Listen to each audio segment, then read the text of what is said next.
ఇస్త్రీ నల్గని కదరంగి, చేతికి చైన్లు, ఏళ్లకు ఉంగరాలు, డుగుడుగు బండి మీద వస్తుంటే సర్పంచ్ సాబ్ అని నమస్తే అనుడు. ఆ కదరే అలాగుంటుండే. మళ్ళా ఊర్లో ఏ పని కావాలన్నా ఆయన చేతి మీదకెళ్ళేయిగా.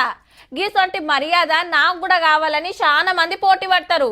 పతార పెంచుకుంటానికి, పబ్లిక్ ను బుద్రకిస్తానికి ఓ ఏడాది 6 నెలల ముందు సందే తీరొక్క కథలు పడుతుంటారు.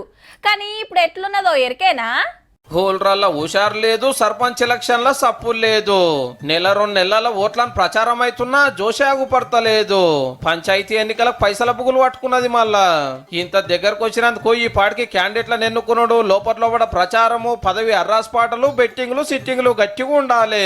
కానీ మనోళ్ళు వెనక పట్టు పడుతున్నారు.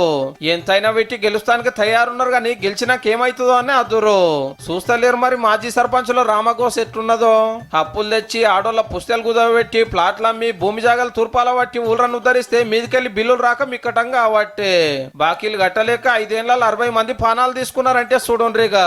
హరితార మొలకలు తెచ్చిన సర్పంచ్లకే సావు, పనులు చేయకుండా సర్పంచ్లే సస్పెండ్.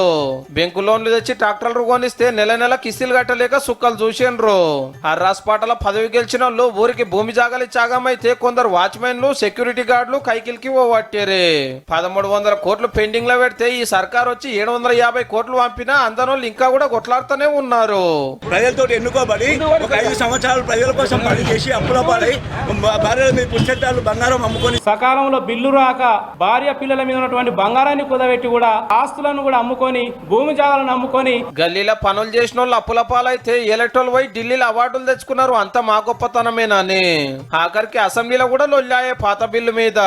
నియోజకవర్గాన్ని డెవలప్ చేస్తానికి ఏ ఎమ్మెల్యే కూడా సొంత ఆస్తులు బంగారం అమ్మి ఇట్లా ఖర్చు పెట్టారు. పైకెళ్ళి పైకం వస్తేనే చేస్తారు, లేకుంటే హైదరాబాద్ లో వంతారు. కానీ మనోళ్ళేమో పొద్దున్న లేస్తే కండ ముంగట అగుపాడిరి. మోరీలేమాయే, రోడ్లేమాయని మనిషి కోదికి అడుగుతుంటే ఇజ్జత్ కి అప్పులు తెచ్చి ఆగమైతున్నారు. కండ్ల ముంగట్ని అంత కనబడే వరకు ఓ కొడుకో గిన్ని కష్టాలు మాకెందుకని చాలా వరకు సపోర్ట్ చేస్తలేరు అన్నట్టు. ఎలక్షన్లు దగ్గర పడుతుంటే ఎట్లుంటుందో గానీ సర్పంచ్ సాబ్ అనేది పోయి అయ్యో సర్పంచ్ అనే కాడికి వచ్చింది పో.